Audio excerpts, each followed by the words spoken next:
اعوذ باللہ من الشیطان الرجیم بسم اللہ الرحمن الرحیم۔ عزیز طلباء و طالبات، السلام علیکم ورحمۃ اللہ وبرکاتہ و مغفرتہ۔ آج ہم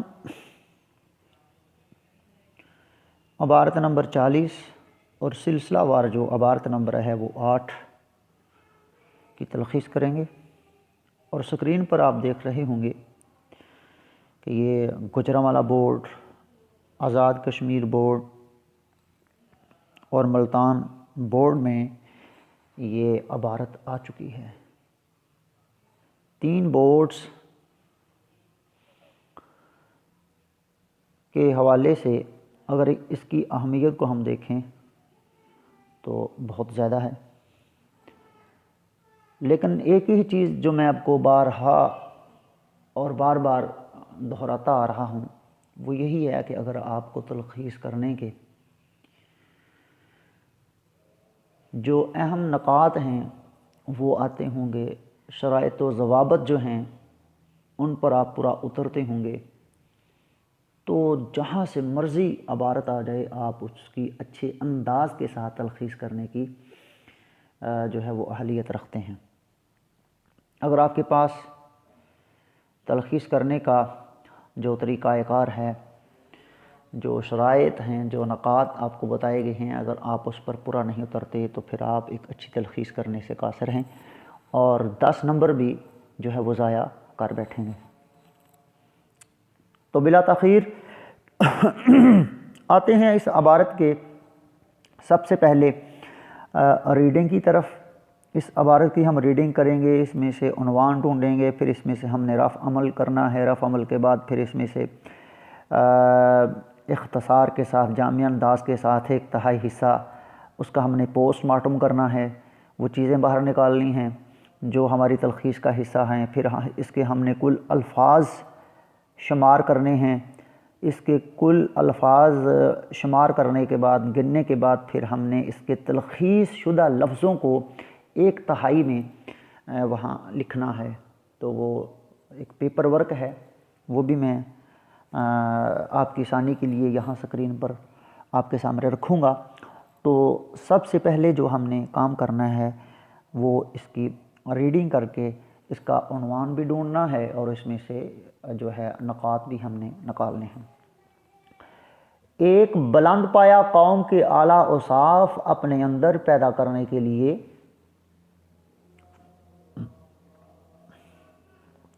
اور روزانہ کے کاروبار اور معاشرت میں یک رنگی اور ضبط کا ثبوت دیجیے۔ بازاروں میں چلتے وقت اپنے مقررہ راستوں کا خیال رکھیے۔ پرہجوم گلیوں سے گزرنے کے لیے بھیڑ چھٹ جانے کا انتظار کیجیے۔ ریلوے اسٹیشن یا بس اسٹینڈ سے ٹکٹیں خریدتے وقت دفاتر سے معلومات یا کاغذات کے لین دین کے موقع پر اور دوسری اجتماعی تقاریب میں ڈسپلن اور ضبط کو ہاتھ سے نہ جانے دیجیے، اور یوں اپنے رفیقوں اور متعلقہ کارکنوں کے اطمینان اور سہولت کی فضا پیدا کیجیے۔ تو آپ کی آسانی کے لیے میں نے یہاں پیپر ورک کیا ہوا ہے، یہ سکرین پر آپ دیکھ سکتے ہیں، ٹھیک ہے۔ تو سب سے پہلے ہم نے جو کام کیا ہے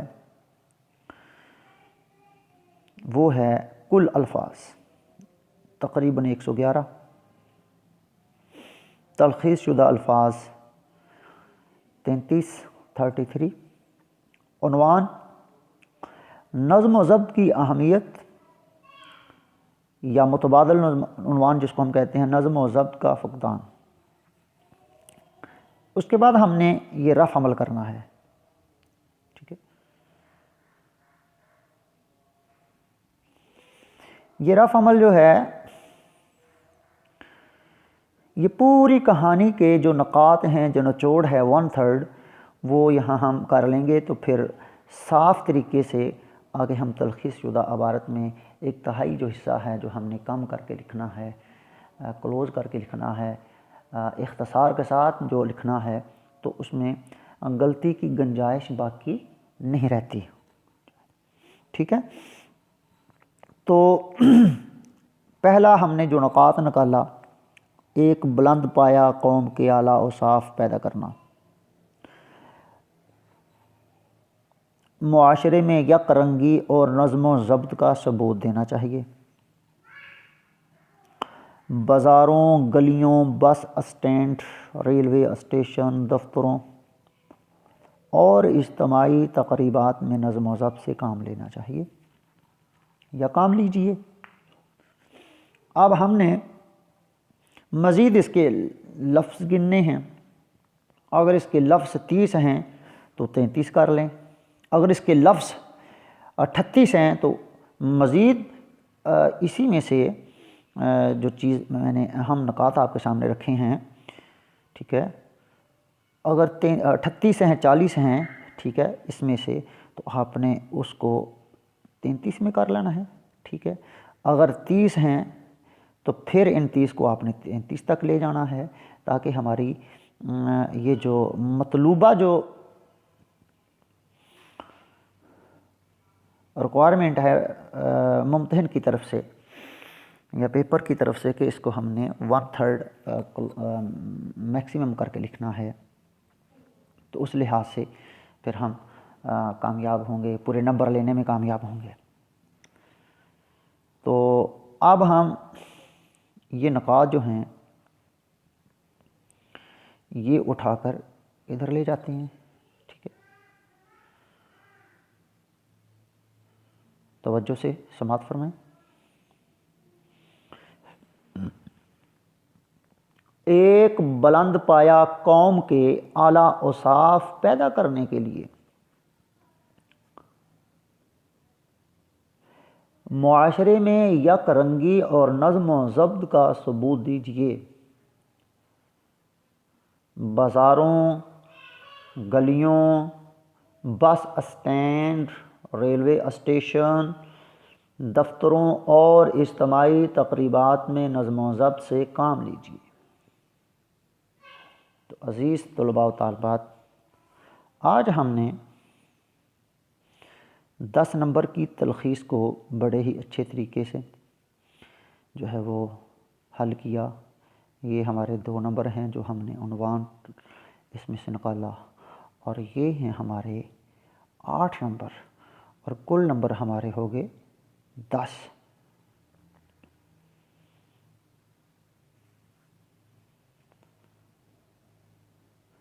تو 10 نمبر کی یہ جو عبارت ہے، یہ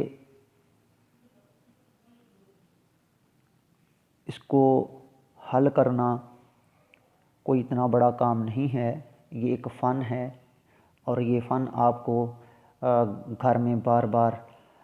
جو ہے وہ تحریر کرنے سے، لکھنے سے، اس کی ایکسرسائز کرنے سے آپ کو آئے گا، اور جب کوئی چیز ذوق و شوق سے کی جائے، لگن کے ساتھ کی جائے، دیوانگی کی حد تک کی جائے، تو وہ چیز جو ہے، جو سوال ہے، کوئی بھی کام ہو، وہ آپ آسانی کے ساتھ اس کو کر سکتے ہیں۔ تو میں بارہا آپ کو یہ کہہ رہا ہوں کہ یہ 10 نمبر کا سوال اردو کا ایسا یہ سوال ہے کہ آپ اس میں 10 کے 10 نمبر ممتحن سے لینے میں کامیاب ہو سکتے ہیں۔ شرط یہ ہے کہ آپ نے اس عبارت کو ایک تہائی حصہ جامع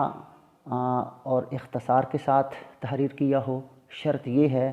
کہ آپ جو تلخیص کی جو ایک لینگویج ہے، جو ایک زبان ہے، جو جملوں کی ترتیب ہے، وہ اچھے انداز کے ساتھ اپنے وہ اس ترتیب کو تحریر کیا ہو، تو میں یہ سمجھتا ہوں کہ ممتحن آپ کو 10 نمبر دینے پر مجبور ہو جائے گا۔ اور دوسری لحاظ سے یہ عبارت جو ہے یہ پیپر کے حوالے سے بھی بہت اہمیت کی حامل ہے، اور اس کے ساتھ ساتھ یہ عبارت ہمیں عملی زندگی میں بھی ڈسپلن کو، نظم و ضبط کو جو ہے وہ مینٹین رکھنے کی دعوت عام دے رہی ہے، کہ ہمارے معاشرے کے اندر، ہمارے گھروں کے اندر جو نظم و ضبط ہے وہ انتہائی ناگزیر ہے۔ اگر ہم اس کے مطابق جو زندگی بسر کریں گے تو ہم ایک کامیاب شہری کے طور پر، ایک کامیاب فیملی ممبر کے طور پر اور نیشنل لیول پر ہم ایک کامیاب قوم کے طور پر جو ہے وہ ابھریں گے۔ تو دیگر جو اقوام ہیں انہوں نے اگر آج ترقی کی ہے تو اس کے پیچھے نظم و ضبط ہے، ٹھیک ہے۔ تو نظم و ضبط جو ہے وہ سب سے پہلے ہمیں اپنے گھروں سے اور پھر اس کے بعد اپنے جو ادارے ہیں، آپ نے دیکھا ہوگا کہ جب آپ صبح آتے ہیں 5-7 منٹ لیٹ آتے ہیں تو ہمارے جو ٹیچرز ہیں، ہمارے جو معزز اساتذہ ہیں، ہماری جو میڈم صاحبہ ہیں، تو آپ کو راستے ہی میں روک لیتی ہیں۔ اس کا مقصد کیا ہے کہ ہمارا جو ادارہ ہے، آپ کی جو کلاسز ہیں وہ باقاعدگی کے ساتھ چلیں۔ اگر ہر بندہ ایک 5 منٹ لیٹ آ رہا ہے، ایک 10 منٹ لیٹ آ رہا ہے، دوسرا آدھا گھنٹہ لیٹ آ رہا ہے، تو پھر ہر بندہ ادارے کے اندر چودھری بن کر اپنی مرضی سے جناب وہ آتا رہے گا، تو پھر ادارے کا، کالج کا جو نظام ہے وہ درہم برہم ہو جائے گا۔ تو اسی لیے ملک کے اندر جتنے بھی ادارے ہیں، خواہ وہ پرائیویٹ ہیں، خواہ وہ گورنمنٹ کے ہیں، جو بھی کام ہیں، خواہ وہ فیکٹریاں ہیں، صنعتی ادارے ہیں، قومی ادارے ہیں، فوج کا ادارہ ہے، ٹھیک ہے، تعلیمی ادارے ہیں، تو سب میں یا کو کاروبار کا جو سلسلہ ہے، دفاتر کے جو یہاں چیزیں بیان کی ہیں، اگر آپ ریلوے اسٹیشن پر نظم و ضبط سے نہیں کا خیال نہیں رکھیں گے، بس اسٹینڈ پر نہیں رکھیں گے، اجتماعی تقاریب میں آپ ڈسپلن کو ملحوظ خاطر نہیں رکھیں گے، تو پھر وہاں کا نظام جو ہے وہ درہم برہم ہو جائے گا۔ تو اس حوالے سے یہ اس عبارت کا تعلق ہماری انفرادی اور اجتماعی زندگی سے بھی ہے، ہماری عملی زندگی سے وابستہ بھی ہے۔ تو میں کوشش کروں گا کہ آئندہ روز جو آپ کی خدمت میں عبارت لے کر آؤں وہ بھی اسی طرح اہمیت کی حامل ہو، اور یہ بھی آپ سے امید کروں گا کہ آپ انشاءاللہ اپنی زندگی کے اندر جو نظم و ضبط ہے اس کو اپنا کر ایک اچھے شہری ہونے کا ثبوت پیش کریں گے، اور ایک اچھے خاندانی اور پڑھے لکھے باشعور نوجوان ہونے کا ثبوت پیش کریں گے۔ تو انہی کے ساتھ میں اجازت چاہوں گا۔ اپنا بہت سارا خیال رکھیے گا۔ اللہ حافظ۔